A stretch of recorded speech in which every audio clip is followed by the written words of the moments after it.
आज कुठलीच संघटना जी धारकरी, बजरंग दल, RSS आज कुठेच नाही, विश्व हिंदू परिषद कुठेच नाही, आज बहुजनाच्या संघटना या ठिकाणी आहेत.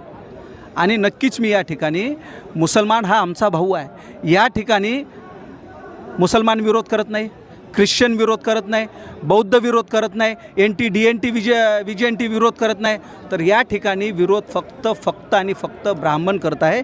या ठिकाणी मला मुळात मी एक सांगेल, धनगर बांधव सुद्धा आंदोलनामध्ये आहेत, ओबीसी बांधव सुद्धा आंदोलनामध्ये आहेत, ते सुद्धा विरोध करत. मी या ठिकाणी तुम्हाला सांगतो, जसं महाराष्ट्रामध्ये ज्या संविधानिकनुसार ज्या जातींना आरक्षण आहे, म्हणजे प्रतिनिधित्व, आरक्षण हा पोटा पाण्याचा प्रश्न नाही आहे, आमच्या प्रतिनिधित्वाचा प्रश्न आहे.